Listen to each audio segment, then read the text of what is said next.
जय हिंद दोस्तों, आप सभी का स्वागत है एक बार फिर से आपके अपने यूट्यूब चैनल यूनिक ज्ञान में। आज हम बीए थर्ड सेमेस्टर जियोग्राफी का चैप्टर 8 पढ़ेंगे, जिसमें हमें ग्लोबल वार्मिंग के विषय में अर्थात वैश्विक तापन के विषय में पढ़ना है। इसके पहले हमने आपको 7 चैप्टर बहुत अच्छे तरीके से करा दिए हैं। अगर आपने नहीं देखे हो तो चैनल पर विजिट कीजिए, आपको प्लेलिस्ट मिल जाएगी BA third semester geography classes के नाम से, जहाँ पर आपको सिलेबस के साथ सभी चैप्टर वाइज वीडियोज़ मिल जाएंगी।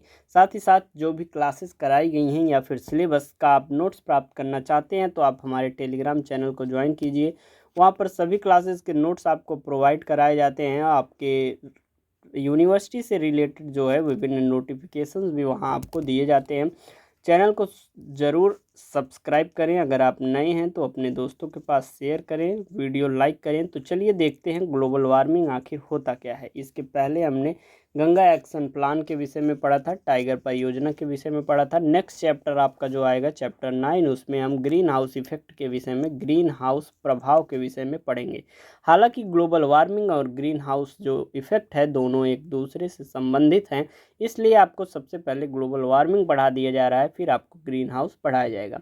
आखिर ग्लोबल वार्मिंग होता क्या है, आपको बीते दिनों में आपके आसपास भी सुनाई दिया होगा कि जो है वैश्विक तापन अर्थात ग्लोबल वार्मिंग बढ़ती जा रही है। ये क्या होता है, इसको जानते हैं। भूमंडलीय तापन का सामान्य अर्थ क्या होता है? मुख्य रूप में से मानव जनित कारणों से वायुमंडलीय एवं धरातलीय वायु के तापमान में क्रमशः वृद्धि तथा भूमंडलीय विकिरण संतुलन में परिवर्तन तथा उसके कारण स्थानीय, प्रादेशिक एवं वैश्विक स्तर पर जलवायु में परिवर्तन का होना ही क्या कहलाता है? वैश्विक तापन कहलाता है। सबसे साधारण भाषा में आपको बता दें, जो सूर्य की किरणें आती हैं, एक प्रकार से वो गर्म होती हैं, वह जब भारत में आती हैं या किसी भी देश में या पूरे पृथ्वी पर जब भी वह आती हैं तो उसका कुछ भाग वापस लौटकर जो है अंतरिक्ष में चला जाता है। लेकिन इस समय कार्बन डाइऑक्साइड एवं विभिन्न ग्रीन हाउस गैसें जो हैं वह हमारे वायुमंडल में उपस्थित हैं, जो अंतरिक्ष में वापस लौटने वाली हमारी जो किरणें हैं उन्हें वह नहीं जाने देती हैं। तो उसकी जो गर्मी होती है हमारे वायुमंडल में ही रह जाती है और इससे जो है वायुमंडल में गर्मी बढ़ती है और भूमंडलीय ताप में भी जो गर्मी बढ़ती है। इस वजह से ही वैश्विक तापन बढ़ता जा रहा है। अर्थात सबका सीधे संबंध किससे है कि जो वायु प्रदूषण हो रहा है, विभिन्न प्रकार की गैसें जो हमारी वायु में फैलती जा रही हैं, प्रदूषित करती जा रही हैं, वह ही जो हमारा सूर्य का प्रकाश है उसकी किरणों को अंतरिक्ष में वापस जाने से रोक रही हैं, जिसके कारण यहाँ पर जो है वैश्विक तापन जो है बढ़ता जा रहा है। यह आपका वैश्विक तापन हो गया। वो ज्ञातव्य है कि वायु के तापमान में भूमंडलीय वृद्धि के प्रारूप का विभिन्न विज्ञानियों द्वारा जो है अंकन एवं अध्ययन किया गया है, परंतु उनके परिणामों में जो है समरूपता नहीं दिखाई देती है। अगर हम विकिरण संवर्धन की बात करें, ये विकिरण संवर्धन आपका जो टॉपिक है, ये क्या होता है, ये शब्द क्या होता है? पृथ्वी वायुमंडल तंत्र के ऊर्जा संतुलन में परिवर्तन लाने वाले हरित गैसों के प्रभावों से होता है। किससे होता है? अभी हमने आपको बताया, जो हरित गृह गैसें हैं उनसे यह प्रभावित होता है। अर्थात पृथ्वी तथा वायुमंडल के विकिरण संतुलन पर पड़ने वाले हरित गैसों के प्रभाव को क्या कहते हैं? विकिरण संवर्धन कहते हैं। भूमंडलीय समस्याएं, ये जो हमारा वैश्विक तापन बढ़ रहा है उससे क्या समस्याएं हो रही हैं, भूमंडलीय समस्याओं को हम पढ़ेंगे। वर्तमान सदी में विश्व के सामने सबसे बड़ी समस्या क्या है? भूमंडलीय तापन के कारण संभावित भूमंडलीय जलवायु परिवर्तन से संबंधित है। अब जलवायु परिवर्तन क्या होता है, इसको हमने आपको पिछले सेमेस्टर में पढ़ाया हुआ था कि जलवायु परिवर्तन आखिर क्या होता है। जैसे कि 30 से 40 वर्षों में जब जलवायु, एक प्रकार से मौसम आप समझ लीजिए, वह जब बदलता है वही जलवायु परिवर्तन कहलाता है। अगर वह तुरंत बदल रहा है, कुछ कुछ समय के अंतराल में बदल रहा है, घंटों में बदल रहा है, तो वह मौसम कहलाता है। परंतु जब वह 30-40 वर्षों में बदलता है तो वह जलवायु कहलाता है। परंतु हमें देखने को मिला है विभिन्न विभिन्न स्थानों पर यह बहुत अधिक तेजी से बदलता चला जा रहा है। इसका क्या कारण है? हमारा वैश्विक तापन। भूमंडलीय तापवृद्धि के कारणों में ओजोन क्षरण, हरित गृह गैसों के उत्सर्जन में निरंतर वृद्धि, वन विनाश आदि प्रमुख हैं। क्या क्या चीज़ें भूमंडलीय ताप को बढ़ावा दे रही हैं? वो हैं ओजोन क्षरण, जो हमारी ओजोन लेयर है उसमें एक प्रकार से क्षरण हो रहा है। हरित गृह जो गैसें हैं उनके उत्सर्जन में जो वृद्धि होती जा रही है। साथ ही साथ जो वन विनाश किए जा रहे हैं, ये सभी प्रमुख कारण हमें देखने को मिलते हैं। भूमंडलीय ताप वृद्धि का संभावित परिणाम होगा स्थानीय, प्रादेशिक तथा भूमंडलीय वैश्विक स्तर पर जलवायु में परिवर्तन। भविष्य में होने वाले जलवायु परिवर्तनों के मनुष्य तथा प्राकृतिक के विभिन्न क्षेत्रों में संभावित व्यापक दुष्प्रभावों से विश्व समुदाय जो है भयभीत हो गया है, क्योंकि जो हमारा जो विश्व है, हमारी जो एक प्रकार से जनता है, वह जान चुकी है कि विश्व जो हमारा वैश्विक तापन हो रहा है, भूमंडलीय तापन हो रहा है, उसके प्रभाव बहुत ही भयावह होने वाले हैं, अभी वह देखने को भी मिल रहे हैं। तापमान में वृद्धि के कारण हिम नदियों एवं हिमटोपियों के पिघल जाने के कारण सागर तल में वृद्धि हो जाने से द्वीपीय राष्ट्रों एवं प्रमुख सागर तटीय निम्न भागों के जलमग्न हो जाने का खतरा उत्पन्न हो गया है। जैसे कि जो भी हमारी पहाड़ी क्षेत्र हैं, हिमनद हैं, वह धीरे धीरे पिघलते जा रहे हैं। जब वायुमंडल में गर्मी होगी तो गर्मी के कारण जो है हमारे हिमनद जो है पिघलते जा रहे हैं और सागर तट की जो एक प्रकार से ऊंचाई है वह बढ़ती चली जा रही है, और जिससे आसपास के जैसे कि सागर के तट पर जो भी बसे हुए हैं, अगर उसका लेवल बढ़ जाएगा तो उनको वहाँ पर रहने में खतरा हो जाएगा, उनके जो आवास हैं वह जलमग्न हो जाएंगे। तो ये सभी कारण आपको देखने को मिलते हैं। जैसे कि अंटार्कटिका जो महाद्वीप है, वहाँ पर जो बर्फ है वो चादरें एक प्रकार से पिघलती जा रही हैं और समुद्र तल की एक ऊंचाई को बढ़ाती जा रही हैं, जो कि हमारे लिए बहुत ही खतरनाक हैं। इसके अलावा भूमंडलीय तापन के कारण वाष्पीकरण तथा वर्षण सहित वायुमंडलीय गतिकी, भूमंडलीय विकिरण संतुलन, प्रकाश संश्लेषण, पारिस्थितिकी उत्पादकता, पादप एवं जंतु समुदाय, मानव के स्वास्थ्य एवं समृद्धि आदि में विभिन्न प्रकार के परिवर्तन हो सकते हैं। अब जैसे देखिए, जो चीज़ें कम ताप पर पैदावार होती है, जैसे कि कोई भी आप अनाज ले लीजिए, कम ताप पर पैदा होती हैं, वहाँ पर वैश्विक तापन एक प्रकार से जो है वायुमंडल का ताप बढ़ जाएगा तो उनका उत्पादन करने में बहुत ही कठिन हो जाएगा। प्रकाश संश्लेषण एक उचित तापमान पर होती हैं, तो वह अगर ताप बढ़ जाएगा, वह प्रकाश संश्लेषण अच्छे से जो है, जो पादप हैं, जो विभिन्न प्रकार के पेड़ हैं, वह प्रकाश संश्लेषण करके अपना भोजन नहीं बना पाएंगे। तो ये विभिन्न कारण आपके मानव जो है उसके स्वास्थ्य पर भी प्रभाव देखने को मिलेगा।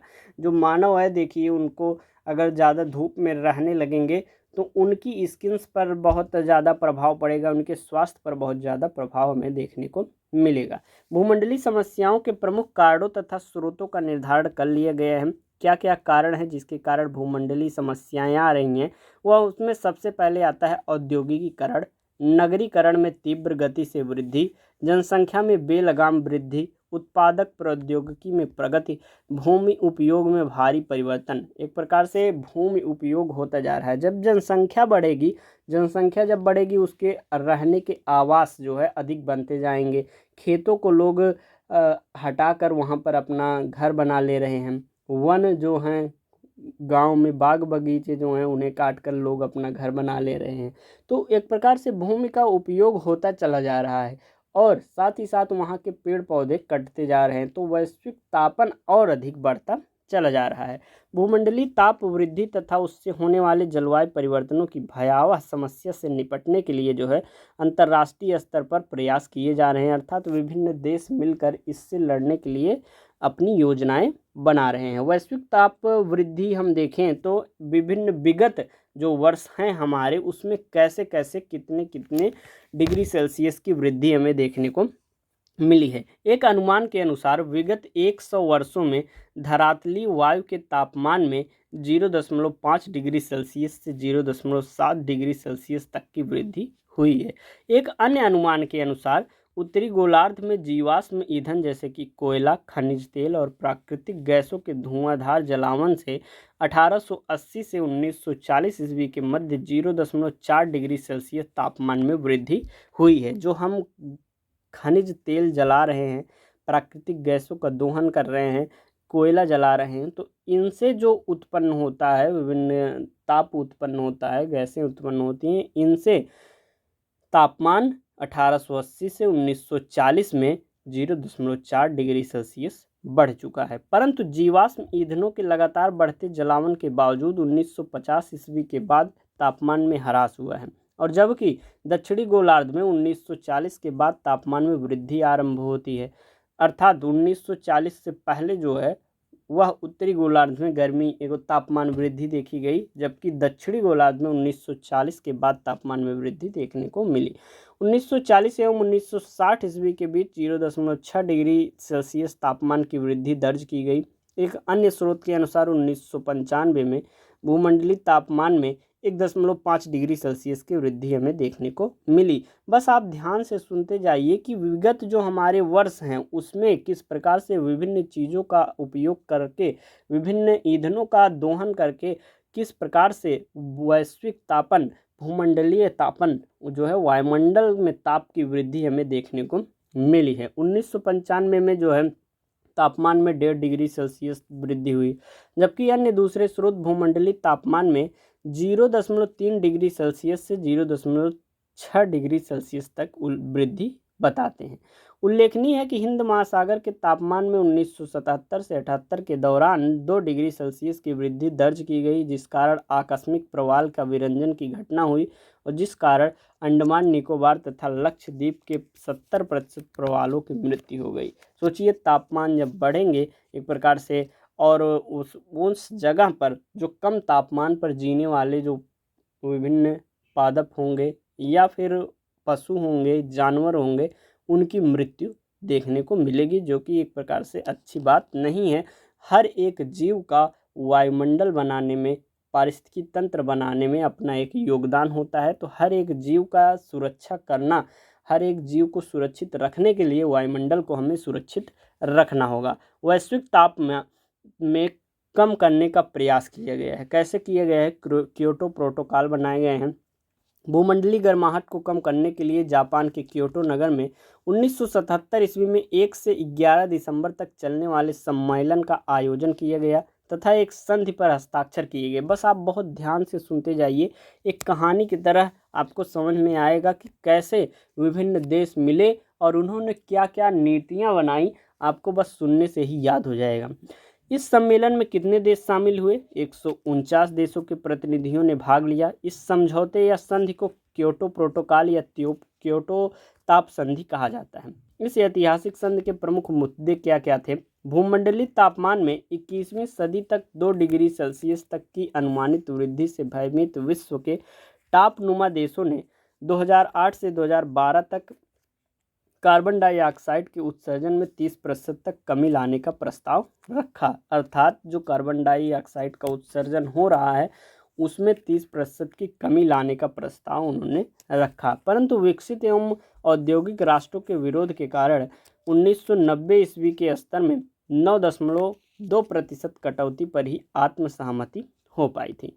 यह कटौती 11 विकसित एवं औद्योगिक राष्ट्र करेंगे। ज्ञातव्य है कि जैसे कि संयुक्त राज्य अमेरिका जो है 7%, यूरोपीय समुदाय 8%, जापान जो है 6% कटौती करने पर सहमत हुए, परंतु विकासशील देश किसी भी तरह की कटौती पर राजी नहीं हुए। जैसे कि जो विकासशील देश हैं वह अपने देश को विकसित करने के लिए विभिन्न प्रकार के ईंधनों का दोहन करके ही तो विकसित करेंगे, और दोहन तभी करने को मिलेगा जब अगर उनके ऊपर ये रोक लगा दी जाएगी कि आप इतना कार्बन डाइऑक्साइड जो है उत्सर्जित कर सकते हैं, इससे ज़्यादा करेंगे तो आपके ऊपर जुर्माना कर दिया जाएगा, आपको बंद कर दिया जाएगा, मतलब दोहन करना बंद करवा दिया जाएगा।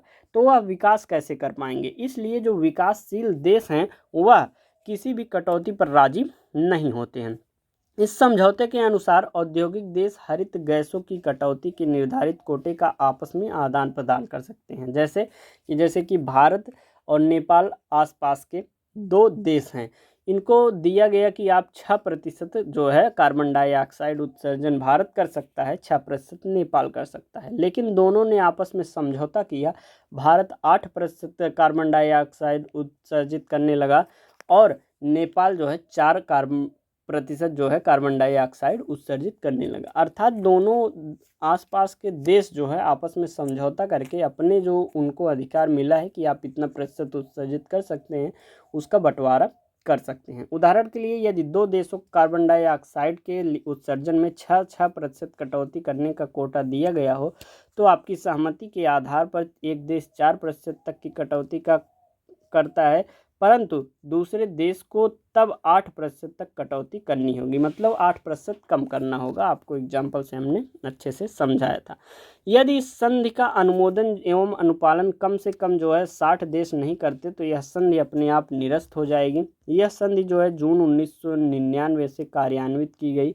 जो देश इस संधि का अनुपालन नहीं करेंगे उन पर जुर्माना भी किया जा सकता है। हरित गृह गैसों के उत्सर्जन को रोकने के लिए स्वच्छ विकास के कोष की स्थापना की जाएगी। उपर्युक्त जुर्माने की राशि इसी कोष में जमा की जाएगी। ये आपका चैप्टर हो गया वैश्विक तापन। आपको अच्छे से समझ में आया होगा कि हमने बताया किस प्रकार से वैश्विक तापन जो है, ग्लोबल वार्मिंग बढ़ता जा रहा है वह, और उसके नुकसान क्या हैं, उसके कारण क्या हैं, भूमंडलीय तापन क्या है, ये सभी चीज़ें आपने इस चैप्टर में पढ़ी। आशा करते हैं आपको समझ में आई होगी। जो भी डाउट हो आप कमेंट करके पूछ सकते हैं। टेलीग्राम चैनल अवश्य ज्वाइन करें। चैनल पर नए हैं तो चैनल को सब्सक्राइब करें, दोस्तों के पास शेयर करें। धन्यवाद, मिलते हैं अगले वीडियो में।